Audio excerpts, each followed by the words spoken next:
tout à fait pour Snowden, pour Assange, pour ces jeteurs d'alerte, tous ces gens-là qui, en quelque sorte, nous révèlent des secrets qu'on veut nous cacher. Je suis pour ça. Mais je suis en même temps pour qu'on sauvegarde pour chaque personne la bulle de vie privée absolument secrète et garantie qui, au plus aujourd'hui, est menacée par le fait que dans nos téléphones mobiles et que dans nos mails, il y a déjà des instances qui ont tout recueilli et qu'on peut tout savoir de nous. Donc, je suis pour le respect.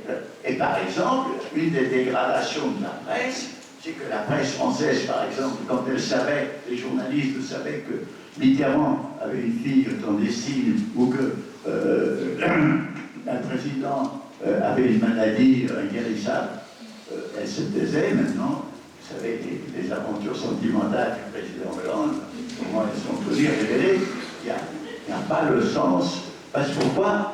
Parce qu'ils n'ont pas compris qu'il y a la transparence d'un côté et la primauté qu'il faut respecter comme vertu politique et démocratique.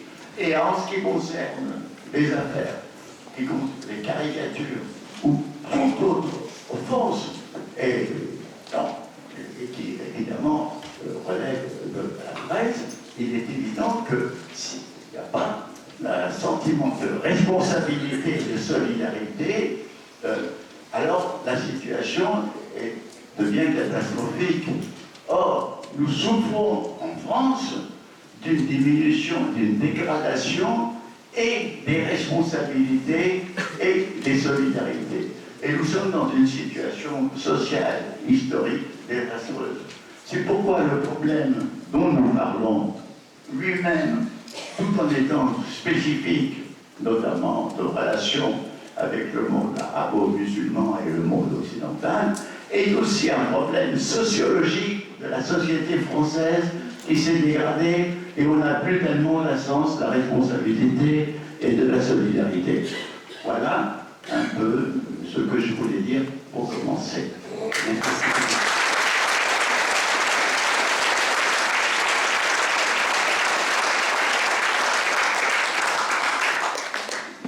La parole à Camille Bress, qui est dessinatrice de presse et qui intervient dans de très nombreux journaux, dont Charlie Hebdo au début de la carrière.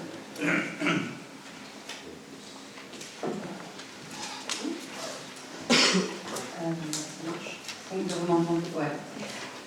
Je me suis préparé à un petit chemin de fer, comme par chez nous. J'ai essayé de rien oublier de ce que je m'étais promis de vous dire. Je suis dessinatrice de presse. J'ai appris mon métier à Charlie Hebdo. Je me sens appartenir à cette famille-là, parmi plein d'autres familles. J'ai été extrêmement touchée par les attentats du 7 janvier, où j'ai perdu des maîtres, des amis. Et passé l'état de choc, je me suis posée comme chacun dans ce pays, je crois, la question de comprendre pourquoi ceci était arrivé. Voilà. J'ai entendu ce qui s'est passé le 11 janvier. J'ai entendu aussi ce qui ne s'est pas passé le 11 janvier. Effectivement, les médias ont énormément montré du doigt ces atroces, ces horribles jeunes de banlieue qui refusaient d'être Charlie. Et c'est là que... Ouais, excusez-moi, ça va être un peu déconstruit. J'avais également, il y a quelques temps, l'année dernière, si mes souvenirs sont bons, organisé des ateliers de dessin de presse en prison. À la maison d'art et de Villepinte, plus exactement, où j'ai rencontré des jeunes qui avaient en gros une vingtaine d'années, qui étaient là grâce aux merveilleuses lois Planchet pour avoir dîné de Gucci, en gros,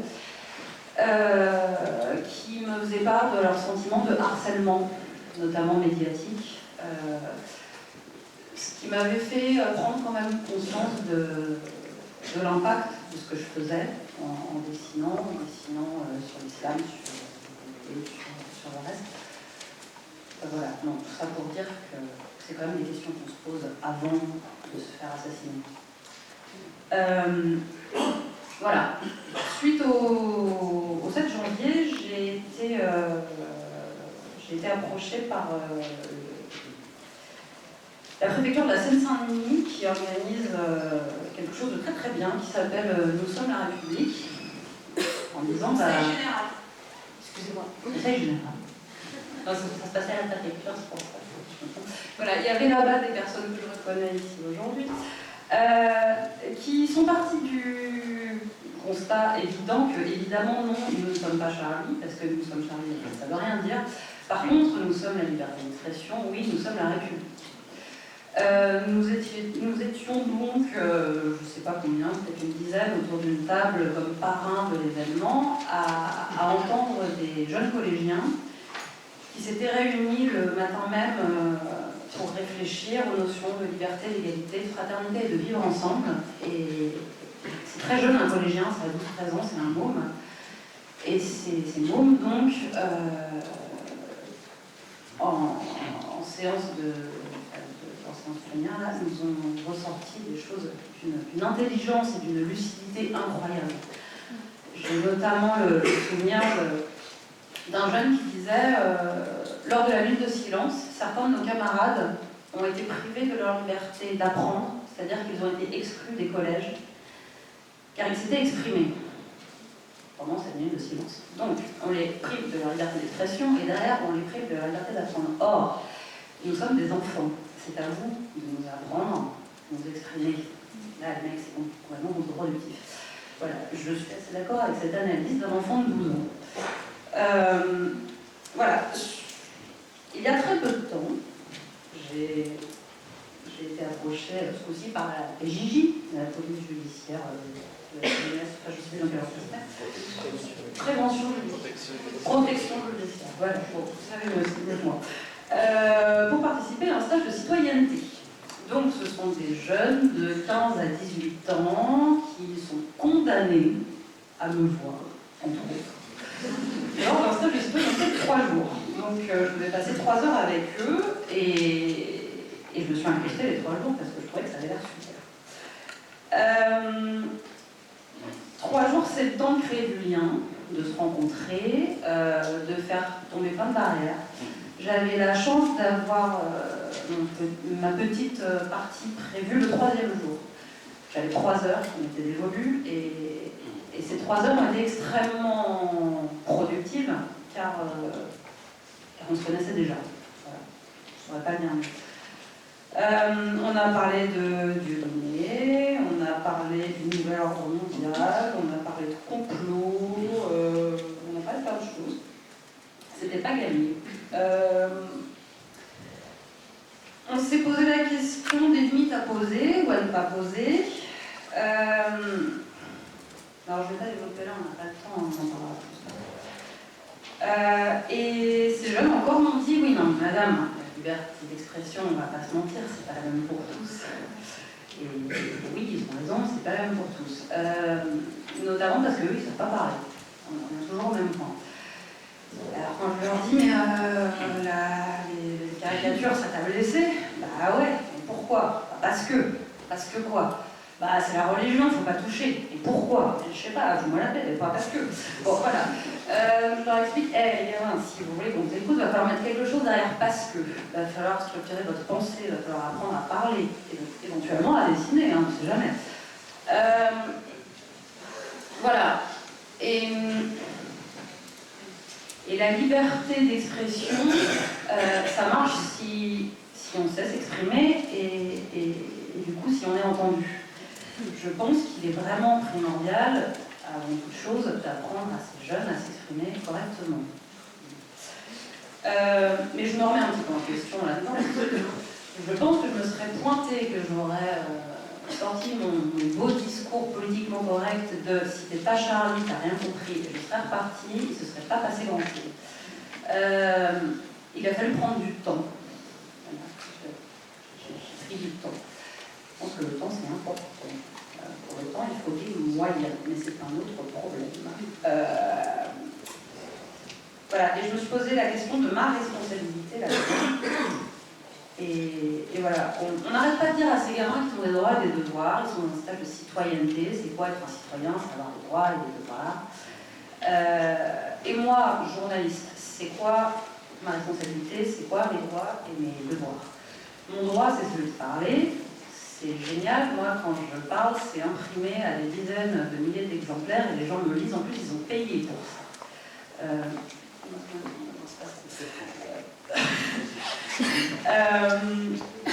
Voilà, je pense qu'en regard de cette liberté d'expression, j'ai des devoirs.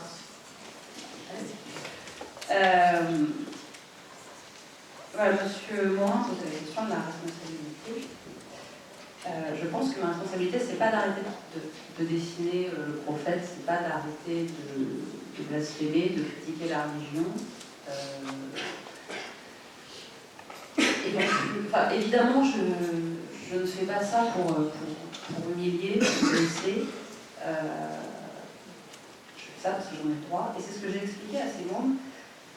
Et franchement, cette discussion a duré 2 heures. Et à l'issue de ces 2 heures, ils m'ont juste dit quelque chose d'incroyable. Ils m'ont dit, mais ça, on ne nous l'a jamais dit. On a décrypté ensemble un dessin de Rhys qui avait fait une couverture de Charlie intitulée Le Coran, c'est de la merde.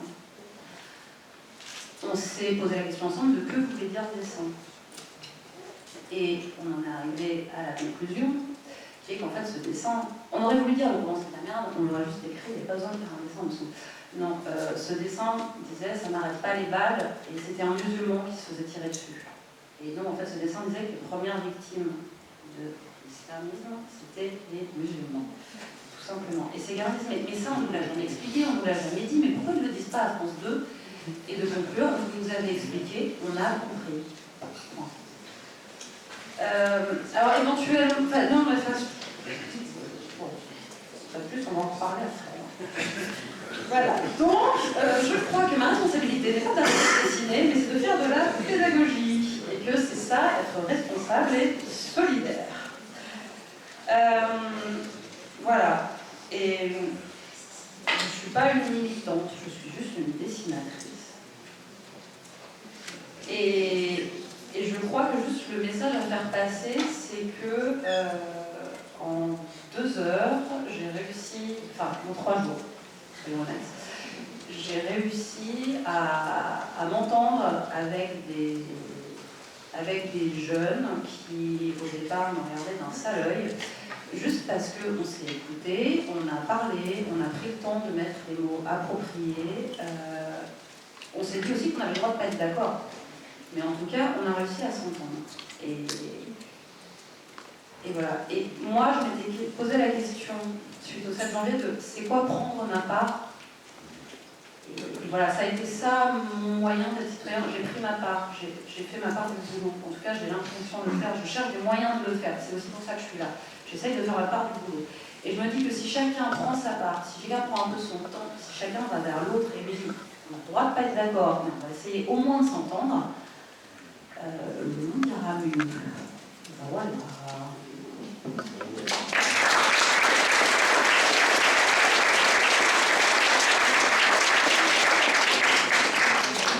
Merci beaucoup d'avoir tenu non seulement 11 minutes. Donc Tariq Ramadan, la parole est à vous. Universitaire suisse basée à Oxford, il y a eu des présentations rapides et caricaturales de vous dans la salle, donc je ne vais pas en rajouter. La parole est à vous. Bien, merci beaucoup. Merci également de cette invitation. Comme le temps est court et que le sujet est complexe et difficile et que beaucoup de choses ont déjà été dites, moi j'aimerais simplement, encore une fois, exactement dans l'esprit de ce que je voulais traduire tout à l'heure, au lieu d'être les spectateurs de l'évolution parfois extrêmement difficile de nos sociétés, de beaucoup de souffrance, parce que je pense que ça a été dit, et il faut le répéter, il y a beaucoup de malaise, beaucoup de souffrance, beaucoup de suspicion mutuelle. Il y a un très grand manque de confiance mutuelle dans la société française aujourd'hui. Pas simplement française, je dirais que c'est transversal et international, et c'est vrai qu'en Occident aujourd'hui on peut sentir le malaise. À partir d'un certain moment, c'est de se poser la question, nous en tant que citoyens, quelle que soit notre profession, alors on a parlé des journalistes, et Dieu sait si la responsabilité est importante, les intellectuels également, les politiques de la même façon, c'est d'avoir une réflexion sur nos responsabilités. Et moi, ce que j'aimerais dire, c'est un peu de structurer la réflexion en disant d'abord, il y a des principes sur lesquels il ne faut pas déroger, sur lesquels il faut être très clair. Le problème dans le manque de confiance, c'est la confusion du propos, c'est la confusion des termes que l'on emploie, la confusion des thèmes que l'on aborde. Et d'abord, il y a un premier point pour moi, pour lequel il faut être clair, c'est que la liberté d'expression doit être un principe que l'on défend absolument dans toutes les sociétés de la même façon, égalitairement et de façon transversale. C'est-à-dire c'est autant national qu'international. Et ce que j'aimerais mettre de ce point de vue-là en avant, c'est qu'il n'existe pas de liberté d'expression absolue dans aucune société du monde. Qu'il y a des limites à la liberté d'expression quand il s'agit de racisme, qu'il y a des limites à la liberté d'expression quand il s'agit d'insultes, et comme l'a dit Edgar Morin là-dessus, je le suis, je pense qu'il est normal qu'il y ait des lois qui protègent les personnes quand on atteint à leur couleur, quand on atteint à leur personne, quand il s'agit clairement de racisme, eh bien il faut qu'il y ait des limites à la liberté d'expression. Et ce qui me gêne chez certains intellectuels à travers le monde, c'est leur défense de la liberté d'expression à géométrie variable. Les mêmes qui vous diront pour Charlie Hebdo on doit pouvoir tout dire, vous diront quand il s'agit de ciné, mais on ne peut pas tout dire. Donc il faut que la liberté d'expression soit égalitaire, et c'est le principe qu'il faut défendre, en reconnaissant ses limites, mais en reconnaissant également que oui, on doit pouvoir être libre de critiquer les religions. Oui, on peut dire d'une religion qu'elle ne nous plaît pas ou que ses principes ne nous plaisent pas. Bien sûr que ce débat doit exister. Ce qui importe, c'est de défendre avec la liberté d'expression les outils qui permettent au sujet de la société de pouvoir prendre des distances par rapport à ça. Ce qui a toujours été ma proposition. Dès l'affaire Rushdie, où moi je disais aux musulmans, prenez une distance critique par rapport à la provocation. Votre dignité n'est pas en empêchant les gens de parler, c'est d'avoir la distance critique de pouvoir soit leur répondre, soit de les ignorer.